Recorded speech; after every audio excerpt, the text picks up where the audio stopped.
नमस्कार दोस्तों, मैं मौजूद हूं नजफगढ़ के समसपुर गांव में और आज यहां पर स्वर्गीय श्री राजेंद्र डागर जी, जो राजपाल डागर के नाम से प्रसिद्ध थे, उनकी पुण्यतिथि पर विशालकाय कैंप का आयोजन किया जा रहा है। स्वास्थ्य जांच शिविर का आयोजन किया जा रहा है और यह परिवार अपने पूर्वजों को याद करके समाज में एक सकारात्मक संदेश भी दे रहे हैं। उनकी पुण्यतिथि के अवसर पर आयोजित इस स्वास्थ्य जांच शिविर में जो आसपास के क्षेत्र के लोग हैं वो इसका लाभ उठाएंगे और चर्चा करेंगे। यहाँ पर मौजूद हैं विभिन्न राजनीतिक दलों से संबंध रखने वाले लोग मौजूद हैं, धार्मिक सामाजिक लोग यहाँ पहुँचे हैं।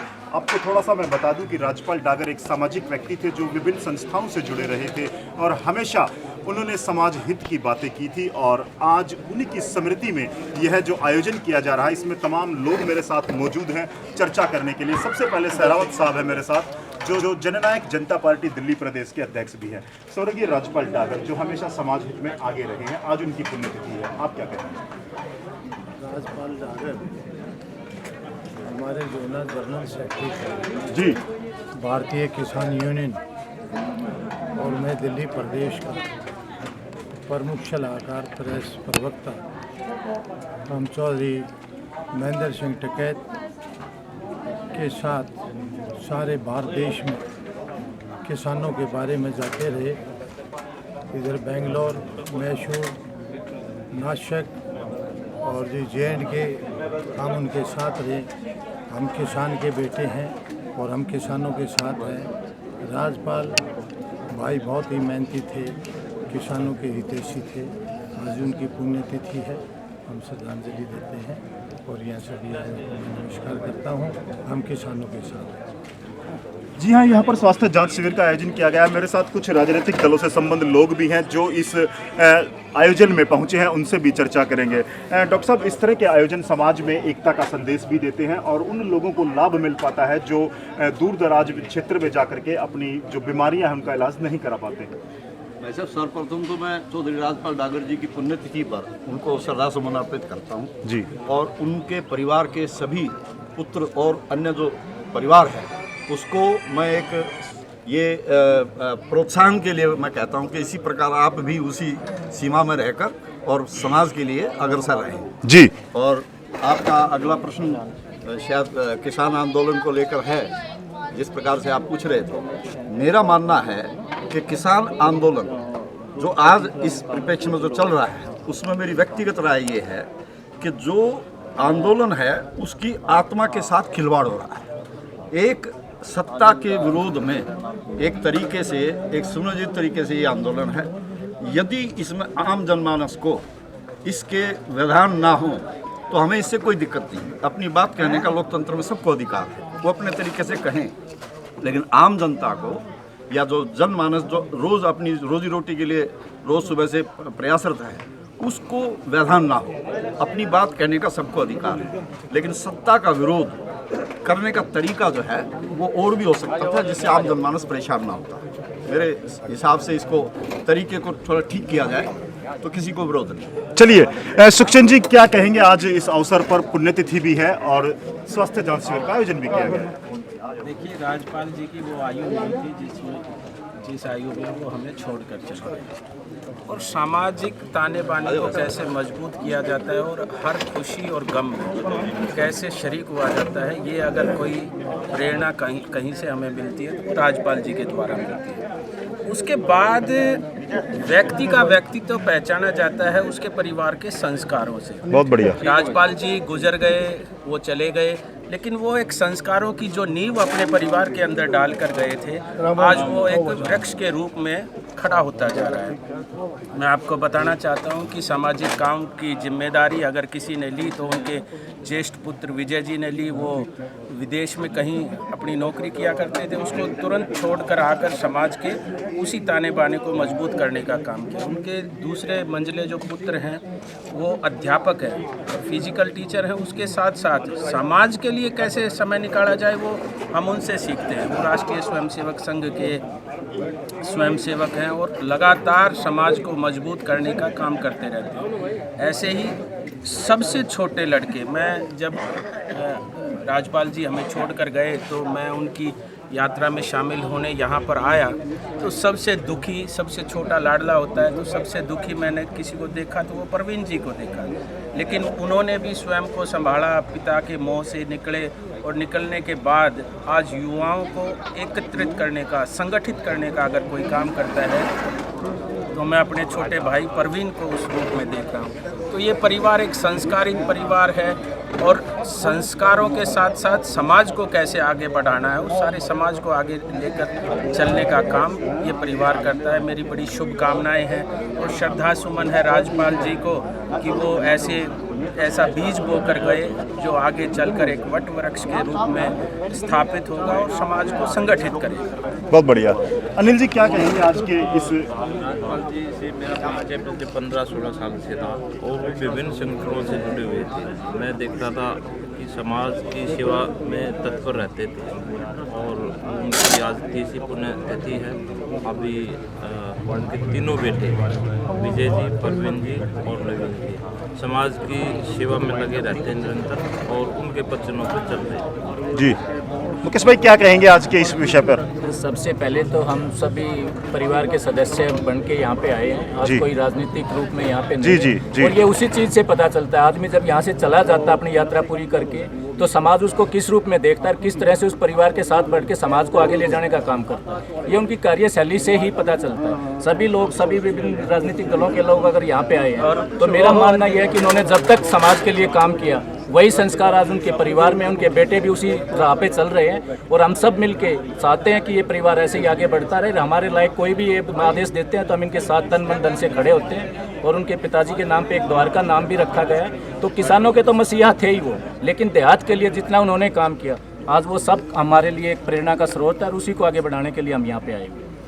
चलिए आदमी चला जाता है लेकिन उसके द्वारा किए गए समाज हित में जो अच्छे कार्य हैं वो स्मृतियां बन करके शेष रहते हैं और आज ये उदाहरण हमें समसपुर गांव में देखने को मिला है। जैसा कि मुकेश देसवाल ने भी बताया है कि यहाँ पर विभिन्न राजनीतिक दलों के लोग मौजूद हैं उनको अपने श्रद्धा सुमन अर्पित करने के लिए। दिनेश डागर जी हमसे जुड़ चुके हैं, दिनेश जी से भी बात करेंगे। दिनेश जी आज राज्यपाल डागर जी के पुण्यतिथि के अवसर पर यह जो कार्यक्रम किया गया है उसके बारे में देखिए, लोग जो जब चला जाता है तब उसकी अच्छाई और बुराई समाज के सामने आती है। राज्यपाल जी ने जितने दिन भी, बहुत जल्दी हमारे बीच से चले गए, लेकिन जितने दिन भी रहे उन्होंने हमेशा समाज के उत्थान के लिए और हर कार्य में बढ़ चढ़ कर भाग लेने का काम किया और हमारे साथ बहुत लंबे समय तक हर प्रोग्रामों में हर जगह मिलते रहे और आज उनके बेटे भी अच्छा काम कर रहे हैं समाज में। इसलिए जो पुण्य के कार्य हैं वो एक परिवार पहले भी करता रहा है और आगे भी करता रहे। हम तो यही कामना करते हैं और भगवान से प्रार्थना करते हैं कि राज्यपाल जी जहाँ कहीं भी हों उनकी आत्मा को शांति मिले और इन बच्चों को इतनी हिम्मत दे कि ये इसी तरह से उनके दिखाए रास्ते पर चले और आगे बढ़ते रहे। जी प्रदीप जी क्या कहेंगे? देखिए भाई साहब, पहले तो मैं आपके माध्यम से सबको नमस्कार करना चाहता हूँ। जी धन्यवाद। बताना चाहता हूँ कि राज्यपाल जी हमारे दिल्ली देहात के, जो हमारा दिल्ली देहात है वो कृषि प्रधान है जी, सबको पता है। दिल्ली देहात के कृषि और किसानों के लिए जो उन्होंने किया है उनसे ज़्यादा मैंने आज तक किसी से नहीं सुना। मैं परिवार को आज फिर इस मौके पर कहना चाहता हूँ कि जो उन्होंने अपने प्रदेश के लिए किया है, प्रदेश के जो लोग हैं, जो किसान हैं, वो इनके परिवार को कभी अकेला नहीं छोड़े। धन्यवाद। जी हाँ दोस्तों, जयम डागर जी से भी हम चर्चा करेंगे। जयम जी आज राज्यपाल जी की स्मृति में कार्यक्रम किया गया है, आपके दो तीसरी पुण्यतिथि है जी। बहुत ही सामाजिक व्यक्ति थे और इनके बड़े भाई ओम प्रकाश जी थे, वो भी पंचायती आदमी थे और ये दोनों ही समाज के कार्य में हर जगह बढ़ चढ़ कर हिस्सा लिया। और राज्यपाल जी की एक खूबी विशेष रूप से मैं आपको बताऊंगा जी कि वो जो भी बात सच्चाई होती थी स्पष्ट कहते थे। कुछ लोग उस मुद्दे पर नाराज भी हो जाते थे, लेकिन उनका एक स्वभाव था कि सच्चाई कहना चाहे 10 लोगों में हो। और उनके जो पुत्र हैं दोनों, विजय और वो क्या नाम है, नवीन परवीन, वो बहुत ही अच्छा समाज में अभी कार्य कर रहे हैं। कोई किसान यूनियन में काम कर रहा है, कोई बीजेपी पार्टी में काम कर रहा है। तो बहुत ही अच्छा परिवार है और मैं राज्यपाल जी को अपने श्रद्धा सुमन अर्पित करता हूँ और उनको नमन। राज्यपाल जी की तीसरी पुण्यतिथि है, क्या कहेंगे?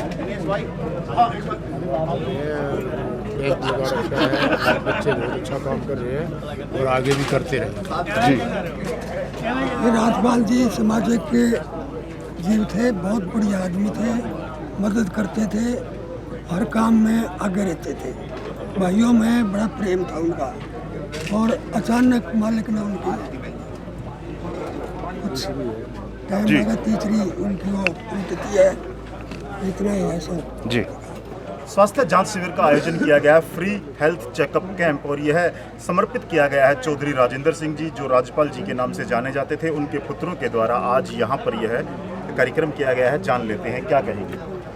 जिस प्रकार से चौधरी राजेंद्र सिंह जी भी समाज के कार्यों में लगे रहते थे और उन्होंने जो एक परिपाटी डाली समाज के अंदर और उनके परिवार के अंदर, वही उसी परिपाटी पे चलते हुए उनका परिवार भी आज उसी समाज सेवा में और 24 घंटे राष्ट्र सेवा में लगा रहता है। और उन्हीं के जो साथियों की टीम है वो भी इस कार्य में लगी रहती है। तो इन्हीं कार्यक्रमों के माध्यम से, उन्हीं के पद चिन्हों पर चलकर हम आगे अपने गांव के भी, अपने क्षेत्र के विकास की तरफ ध्यान देंगे और अपने इससे ये दिखाना चाहते हैं कि जो हमारा चाहे पुण्यतिथि का हो, चाहे कोई भी हमारा दिन हो, उसमें हम अपने समाज के प्रति कुछ ना कुछ अर्पित करें, समाज को कुछ दें। जी, क्या कहेंगे इस अवसर पर? बाबूजी द्वारा दिए हुए संस्कारों पर चलकर आज हम ये जो जांच शिविर है ये लगाया है और ये समाज के हित के लिए लगाया है। जिस प्रकार 2020 हमारा निकला है तो उन्हीं समस्या को, स्वास्थ्य को देखते हुए ये जांच शिविर हमने आयोजित किया है और बाबूजी को आज हम इसमें श्रद्धांजलि देते हैं। जी, और देखिए यहाँ पर आप देख सकते हैं इस समय जो तमाम लोग यहाँ पर पहुँचे हुए हैं और अपने श्रद्धा सुमन अर्पित कर रहे हैं उस पुण्य आत्मा को जिन्होंने हमेशा आगे बढ़ कर के समाज हित के कार्य किए हैं और समाज को एक संदेश देने का कार्य किया है कि किस तरह से मरने के बाद भी लोगों के दिलों में अच्छे कार्य करके जिंदा रहा जा सकता है। समस्तपुर निवासी स्वर्गीय राज्यपाल डागर राजेंद्र डागर की स्मृति में आज यहाँ पर एक रक्तदान शिविर का आयोजन किया गया है उनकी पुण्यतिथि के अवसर पर। मेरे पीछे आप देख सकते हैं उत्साही युवा हैं जो रक्तदान कर पुण्य कमा रहे हैं और स्वर्गीय राज्यपाल को अपने श्रद्धा सुमन अर्पित कर रहे हैं। क्या नाम है आपका? विक्रम सिंह। विक्रम जी, आपने रक्तदान किया है तो कैसा महसूस हो रहा है? बहुत अच्छा महसूस। जी विजय भाई, अपने पूर्वजों को याद करना और उनके दिखाए मार्ग पर चलना और समाज हित के कार्य करना बेहतर आपने प्रयास किया है, अपने पूर्वजों को याद किया है। आज के कार्यक्रम के बारे में सबसे पहले मैं आपका बहुत बहुत धन्यवाद करता हूं और मैं यही कहना चाहता हूं जो हमारे बड़ों ने जो हमें सिखाया है उसको हम निरंतर आगे बढ़ाएंगे।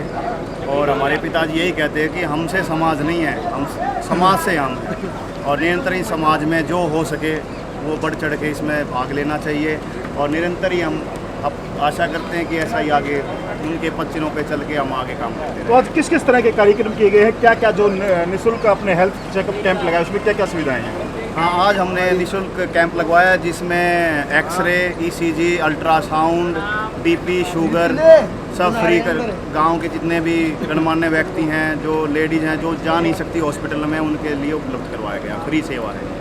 चलिए, और आपका क्या नाम है? क्या कहेंगे, आज आप रक्तदान करने आए हैं? देखो, परवीन भाई ने रक्तदान किया अपने पिताजी की पुण्यतिथि के उपलक्ष्य में, बहुत अच्छा सराहनीय कार्य है। इससे अच्छा सराहनीय कार्य कोई नहीं हो सकता, इसलिए परवीन भाई का धन्यवाद चाहेंगे। हमें भी रक्तदान करने का मौका मिला है। जी हाँ, आपने देखा कि यहाँ पर जो काफ़ी बड़ी संख्या में युवा हैं जो यहाँ पर रक्तदान शिविर में भी भाग ले रहे हैं और इस तरह के आयोजन जो है वो समाज में एक अमिट छाप भी छोड़ते हैं कि रक्तदान जो महादान माना जाता है। और आइए आपको मैं लिए चलता हूँ जहाँ पर रक्तदान इस समय किया जा रहा है।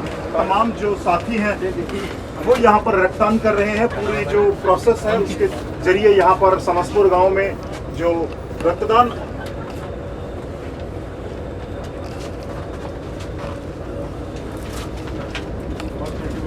ठीक है।